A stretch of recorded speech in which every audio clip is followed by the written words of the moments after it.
그 요한복음의 경우에는 마태, 마가, 누가 복음과 비교했을 때 조금 다른 관점으로 예수님의 공생애를 그리고 있습니다. 마태, 마가, 누가는 예수님께서 그 하신 사역들 위주로 이제 설명하고 있습니다만, 요한복음도 마찬가지지만 요한복음에 있어서는 좀 영적인 개념이 많이 가미가 되어 있습니다. 그래서 예수님께서 그 일을 행하신, 기적을 행하신 것에 대한 의미를 부여해 두고 있고, 성경을 쓰여지면서 이제 내려갈 때에 좀 이렇게 영적으로 고민하면서 읽어야 읽혀지는 그런 책이 되겠습니다. 마테마가 누가복음에서는 예수님이 천국이 가까이 왔다, 회개하라, 이 말씀, 이 복음의 선포로 마테마가 누가가 시작이 되었지만, 이 요한복음은 복음 선포가 아니라 제자를 부르는 것부터 예수님의 공생애가 시작이 됩니다. 그래서 오늘 말씀에 보면 지금 요한복음 1장인데 벌써 예수님의 제자들을 어떻게 만나는 것인지에 대해서 좀 설명을 들어가고 있어요. 다른 복음서는 이렇게 먼저 나와 있지를 않습니다. 그리고 예수님께서 세상에 계시는 동안 이 복음서에 남아 있는 말씀의 거의 3분의 2가 군중들에게 하신 말씀이 아니고 제자들에게 하신 말씀입니다. 물론 몇천 명씩 모여 있는 그 자리 가운데에서 주님께서 복음의 말씀을 전하긴 하셨습니다만, 대부분의 말씀들에서 등장하고 있는 예수님의 그 가르침은 몇천 명씩 모인 자리에서 말씀하신 것이 아니고 딱 12명, 그 제자들이 있는 곳에서 주님께서 말씀하시는 것이 대부분입니다. 요한복음에서는 특히 예수님이 제자들에게 집중하고 있는 모습을 보여주고 있습니다. 그래서 오늘 말씀도 보시게 되면 예수님께서 공생애를 시작하시면서 가장 먼저 한 일을 요한복음서에서는 제자를 부르신 일로 시작을 합니다. 그리고 공생애 3년 동안 제자 12명을 키우시는 데에 시간을 투자하셨습니다. 물론 3년 동안 예수님이 가르치셨어도 마지막 십자가 앞에서는 예수님을 배신하는 제자들이었고, 그리고 이 배신하는 순간 모든 것이 헛된 순간이었음에도 불구하고 예수님은 부활하셔서 다시 제자들을 갈릴리로 불러 모으시는 일을 했고, 40일 동안 그들과 함께 있으면서 승천하시기 전까지 하나님의 나라의 복음을 군중들 앞에서 보이신 것이 아니라 딱 소수, 그 12명 제자들에게 하나님의 나라에 대해서 가르치셨습니다.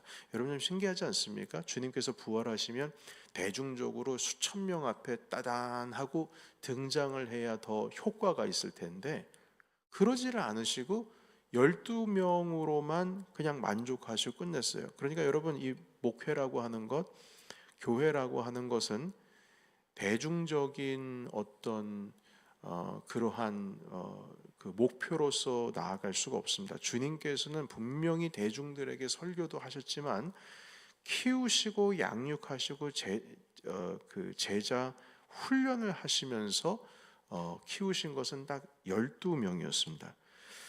여러분, 이렇게 중요한 어떤 사역과 사건들을 연결해 보면 예수님께서 교회를 향하여서 그분께서 이루고자 하셨던 핵심 과제, 그러니까 교회를 세우려고 하실 때에 그분께서 직접 교회를 세운 것은 아니지만 제자를 세움으로 말미암아서 교회의 기초를 세우셨고, 그 제자들을 통해서 교회가 주님께서 승천하신 이후에 자라나기 시작을 했습니다. 그래서 여러분, 제자가 사실 있기 전에는 교회가 될 수가 없습니다. 제자가 있고 나서 교회가 있는 겁니다. 예수님께서 그래서 제자를 키우셨고, 주님께서 승천하신 다음에 그 제자들 때문에 교회가 세워졌습니다. 여러분, 여기서의 제자들은 평신도였을까요? 아니면은 훈련을 받은 어떤 기름 부으심을 받은 어떤 그 목회자였을까요? 전문 목회자였을까요? 이분들은 어부였어요. 3년 훈련받고 주님 앞에 서긴 했지만 물론 성령의 기름 부으심, 주님의 어노인팅, 하늘로부터 성령 세례를 받고 나서 사역을 시작을 했기 때문에 이분들 또한 기름 부음 받았다라고 하겠지만 그 초대교회 사람들 눈으로 볼 땐 다 평신도들이에요. 그만큼 제자들로서, 여러분 우리 빌립 집사님 같은 경우에는 집사님이신데 이디오피아 간다게 신하를 세례를 주지 않습니까? 여러분 이게 이해가 되세요? 목회자가 아닌데도 집사님의 위치에서 세례를 주고 심지어 그 내시를 성경을 가르치지 않습니까? 이런 걸 보면은 그때 당시 초대교회의 집사님들의 수준이 그 정도였다. 그 제자를 하나님 예수 그리스도께서 양육하시고 그 제자들을 통하여서 교회가 세워졌다. 군중이 있는 것과 제자가 있는 것은 다릅니다. 제자가 있기 전에는 교회가 설 수가 없습니다. 제자와 같은 삶을 사는 사람들이 있어야 교회가 세워질 수 있는 겁니다. 교회는 5천 명과 같은 예수님을 따라다녔던 군중 무리들이 세워가는 것이 아니라 제자의 삶을 사는 작은 무리가 교회를 세워나가는 겁니다. 군중 무리들은 그냥 몰려가고 그냥 팬이에요, 팬. 그 아이돌 가수들이 있으면 막 소리 지르고 하는 그 팬들 있죠. 그러나 교회는 제자의 삶을 살아가고 있는 사람들에서 의해서 세워지는 겁니다. 그래서 이 12명을 세웠는데 12명을 세우기 전에도 주님께서는 기도하러 가실 때 베드로와 야고보와 요한을 보통 대부분 데려가셨고요. 그래서 오늘 말씀도 보시게 되면 안드레라고 하는 사람이 이제 등장을 하는데 베드로의 형제입니다. 베드로, 안드레, 그리고 요한에게 초점을 맞추셨고 이들을 통하여서 또한 세상을 변화시키신 것입니다. 자, 그래서 여러분 예수님을 믿는 제자들에게 죄송합니다. 예수님을 따르려고 하는 사실 이 안드레라고 하는 사람은 누구의 제자이냐면 요한의 제자였습니다. 오늘 말씀 잠깐 보실까요? 여기 보면 35절 말씀 볼까요? 35절 다 같이 자 시작.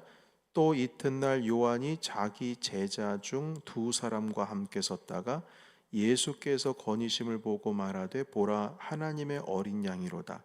두 제자가 그 말을 듣고 예수를 따르거늘. 아멘. 자 보십시오. 이튿날 35절 요한이 자기 제자 중 몇 사람이요? 두 사람. 자 그런데 37절에 그 두 제자가 그의 하는 말, 세례 요한이 하는 말을 보고 예수님을 따르거늘. 자 그리고 38절입니다. 예수께서 돌이켜 그 따르는 것을 보시고 두 제자가 따라오잖아요. 근데 그 제자가 누구의 제자예요? 세례 요한의 제자예요. 그래서 물어보시되 무엇을 구하느냐? 그러자 그 두 제가 말합니다. 랍비여 어디 계시나이까? 예수께서 대답하여 이르시되 와서 보라 해서 그들이 가서 계신 데를 보고 그날 함께 구하니 때가 10시였다. 40절 요한의 말을 듣고 예수를 따르는 두 사람 중에 하나는 시몬 베드로의 형제 누구라고요? 안드레라. 요한의 제자였던 안드레가 자기가 따랐던 세례 요한의 말을 듣고 예수님을 따르는 거예요. 자, 그래서 여러분 여기서 이 영적인 대화를 좀 나누고 있는 것을 보게 되는데 예수님이 자기를 따르는 그 두 제자 중에 한 명이 안드레죠. 이 안드레에게 무엇을 구하느냐 이렇게 말씀하고 있습니다. 이 무엇을 구하느냐라고 하는 것은 이 요한복음은 영적인 복음서라고 했죠. 너희들이 나를 찾는 이유가 뭐냐라고 물어본 겁니다. 자, 그랬을 때 여기 38절에 있는 그 내용에 보시게 되면 예수께서 돌이켜 그 따르는 것을 뭐 하고요? 보시고 이렇게 돼 있잖아요. 여기서 본다라는 의미는 우리가 이틀 전에 말씀 나눴는데 본다라고 하는 여러 가지 의미의 단어가 있는데 여기서 사용되어진 것은 떼오마이라고 하는 단어인데요. 이 의미는 육신의 눈으로 보지만 초자연적인 인상을 얻기 위한 방법으로 보는 겁니다. 그러니까 이걸 다른 말로 말하면 영안의 눈이 열리며 또한 믿음의 눈으로 본다 이것입니다. 그러니까 주님께서 딱 보니까 이 두 사람을 보시는데 이 두 사람이 자기에게 따라와서 구하는 것이 있는 것을 이제 보시게 된 거예요. 영적인 거죠. 그 영적인 대화가 시작이 됩니다. 무엇을 구하느냐? 이 의미는 너희들이 지금 세례 요한의 제자들인데 나를 찾는 이유가 뭐냐? 이 뜻입니다. 여러분, 당시에 그 수많은 사람들이 혼란스러운 정세 가운데에서 뭔가 탈출구들을 찾고 있었습니다. 왜냐하면 그 로마의 핍박을 받으면서 이 나라가 해방이 되지도 않고 주님의 나라가 세워지지도 않고 메시아도 오지 않고 너무 괴로운 거예요. 그래서 어떤 사람들은 이 탈출구를 찾기 위해서 광야에 나가서 기도를 하기도 하고, 왜냐하면 또 메시아가 광야에서 온다고 하시니까. 그리고 칼을 들기도 하고, 열심당원들, 아주 그냥 그 게릴라처럼 칼을 써서 로마의 정권에 대항하고 갑자기 도망가 버리고 하는 그 칼을 드는 사람들도 있었고, 타락한 종교 지도자들과 결탁이 된 사람들도 있었습니다. 이런 막 혼란스러운 상황 속에서 자기를 지금 따라오고 있는 안드레, 그리고 한 명 더의 그 사람의 이름은 요한이라고 하는 사람도 있습니다. 그러니까 사도 요한이죠. 세례 요한을 따르는 안드레와 요한에게 하시는 말씀으로 이해를 하는 신학자들도 있습니다. 물어보는 겁니다. 너희들이 나를 찾는 이유가 뭐냐? 나를 찾는 이유가 뭐냐? 만약에 수도하려고 하느냐? 뭔가 도 닦으려고 하냐? 그러면 광야로 가면 된다. 혁명을 일으키려고 하느냐? 그러면 칼을 들면 된다. 열심당원이 되면 된다. 그럼 나를 따르는 이유가 뭐냐? 돈이냐? 명예냐? 도대체 나를 따르려고 지금 세례 요한의 제자로부터 지금 다시 와서 나를 따르려 하는 게 뭐냐라고 물어보시는 겁니다. 여러분, 이 영적인 질문들을 오늘도 예수님께서 우리에게 하고 계십니다. 지금 너희들이 나를 따르고 있는 이유가 뭐냐? 만사 제치고 이 새벽에 나와서 나를 향하여서 기도를 하고 있는 이유가 뭐냐? 간구를 하고 있는 이유가 뭐냐? 왜 예수를 왜 믿느냐? 여러분, 우리가 왜 예수님을 따르죠? 왜 예수님을 좇으려고 하죠? 구원을 얻기 위해서요? 여러분, 그건 너무나 기초적인 답입니다. 예수님을 따르기 위해서 주님께서 하신 말씀은 자기를 부인하고 자기 십자가를 지라고 말씀하셨어요. 왜 자기를 부인하고 자기를 죽이고 자기 십자가를 지면서 나를 따르고 모든 것을 버리고 나를 따르라고 하시는데도 왜 굳이 우리가 예수님을 따르는 이유가 뭘까요? 이 부분에 대해서는 우리가 스스로 질문에 답을 해야 됩니다. 내가 왜 주님을 따르는가? 그냥 단지 구원을 얻는다는 것은 기초적인 거예요. 예수님께서 질문을 하셨어요. 그럼 답을 누가 해야 되죠? 제자들이 해야 되죠. 그런데 예수님께서 물으셨으니까 답을 해야 되는데 제자들이 또 질문을 해요. 뭐라고 되어 있냐면 랍비여 어디 계시오니까, 이렇게 되어 있죠. 여러분 보십시오. 38절 무엇을 구하느냐 하되 랍비여 어디 계시오니까. 여러분, 어디 계시오니까. 여러분, 이 말은 지혜를 찾는 자, 구도자의 질문입니다. 이게 다른 성경 번역서에는 이렇게 되어 있습니다. 어디에 살고 계십니까? 이렇게 번역한 게 있더라고요. 근데 원래 어디에 살고 계십니까? 이걸 물어본 것이 아니고 어디에 계시오니까, 이게 지혜를 찾는 구도자의 질문이에요. 어디에 사십니까? 이런 뜻이 아니에요. 주님께서는 난 베이사이드에 산다 이러지 않으셨어요. 어디에 사십니까? 계신 데가 어디입니까? 이건 구도자의 질문이거든요. 그때 주님께서 말씀하실 때 와서 보라 하셨어요. 와서 보라. 내가 사는 것을 봐라. 이게 진리입니다. 너희는 왜 나를 따르느냐라고 물어봤을 때 우리가 주님, 저는 이러이러해서 주님을 따릅니다 대답할 수 있잖아요. 제가 복받기 위해서 따릅니다. 제가 예수님을 믿어야 구원을 얻기 위해서 난 따릅니다. 내가 교회에 나가야 그래도 이민사회 생활 잘할 수 있을 것 같아서 따릅니다. 아니면 교회가 난 재밌습니다. 그래서 따릅니다. 교회 가서 내가 열심히 봉사하고 하면 인정도 받고 찬양도 열심히 하게 되면 내가 원하는 것을 할 수 있기 때문에 따릅니다. 이런 답이 나올 수도 있겠죠. 본심, 우리의 본 마음들. 주님의 제자가 되기 위해서 따릅니다. 그런데 사실 이런 식의 답이 나오면 안 됩니다. 오히려 주님 앞에 되물어야 돼요. 지금 예수님의 제자가 되려고 하는 안드레가 묻지 않습니까? 랍비여 어디 계시오니까. 우리도 여쭤야 돼요. 주님, 제가 왜 주님을 따라야죠? 말씀해 주세요. 질문은 주님께서 하셨지만 사실 제가 답을 찾을 수는 없습니다. 당신께서 말씀해 주셔야 됩니다. 당신이 계신 곳은 어디입니까? 이 의미는 제가 어떻게 하면 당신을 따라갈 수 있습니까? 제가 당신을 따를 때에 당신 나에게 무엇을 주십니까? 제가 구해야 할 것은 무엇입니까? 이렇게 말씀하고 있는 것이 바로 당신 지금 계신 곳이 어디입니까? 라고 물어보는 거예요. 그때 주님께서 와 보라 하셨습니다. 와 보라 하신 것은 논리적으로 어떤 definition, 신앙이라고 하는 정의, 믿음은 이런 거다 이렇게 가르쳐 주지를 않으시고 당신의 삶의 세계로 끌어당기셨어요. 경험이죠. 경험입니다. 경험하는 거. 신앙의 세계는 논리가 아닙니다. 경험입니다. 실천의 세계이고 지식의 세계가 아닙니다. 성경에 뭐가 있고 성경을 읽기 위해서 헬라어, 히브리어를 배우고 철학 서적을 배우고 이런 사고를 많이 풀어가지고 아는 그런 신앙의 세계가 아닙니다. 이 주님께서 말씀하시는 신앙의 세계는 가보는 세계, 와서 보라. 주님이 말씀하시는 삶의 자리를 우리가 들어가야 된다는 것이죠. 우리는 항상 내게 있는 문제의 답을 주님에게서 찾지 않고 내가 푸는 어떤 답을 정해놓고 주님 앞에 나아가는 경우가 있습니다.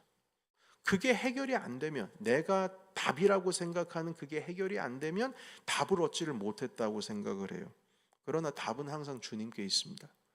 주님께서 말씀하시는 답을 우리는 얻어야지 내가 생각하는 답을 얻으면 안 된다는 겁니다. 여러분, 주님 말씀하세요. 와서 보라. 와서 보라. 보지도 않으려고 하면서 주님을 따르려고 하면 안 되는 거죠.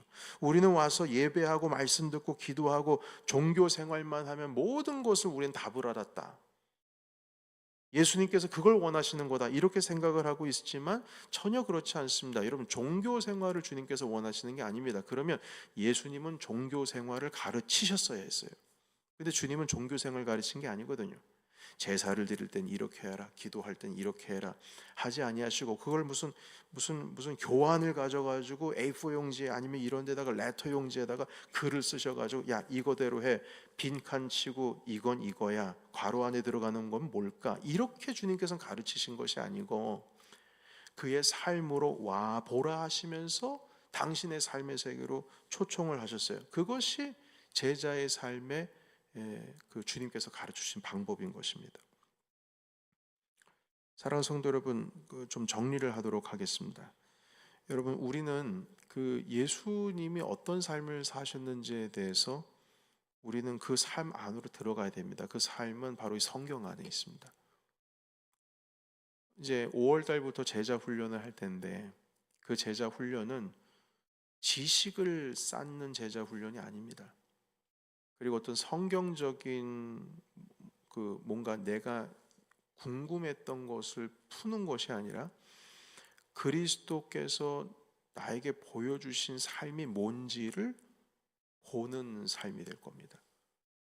그리고 물론 쓰기도 하고 읽기도 하고 하는 것이겠지만 그 제자 훈련의 삶은 나에게 성경적인 지식, 인포메이션, 정보를 얻는 공부가 아니라 그냥 강의가 아니라 내 삶 속에서 어떻게 예수의 삶을 끌어당길 것인가에 대한 그런 훈련이 바로 5월 달부터 시작이 될 겁니다.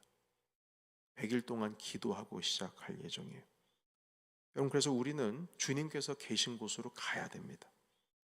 그게 제자의 삶이고 그 소수의 제자들을 통해서 교회가 세워집니다. 우리 교회도 이 제자들이 넘쳐나야 됩니다. 그래야 교회가 세워질 수가 있어요. 군중을 기초로 해서는 안 됩니다. 팬이 아닙니다. 여기에 모여 계신 분들은 팬이 아닙니다. 주님의 제자가 되어서 제자 위에 교회가 세워졌다는 것을 항상 기억하시고 우리 주님께서 보여주시는 삶에 우리 모두 다 동참하시는 저와 여러분이 되시기를 예수 그리스도의 이름으로 축원합니다. 아멘. 기도하겠습니다.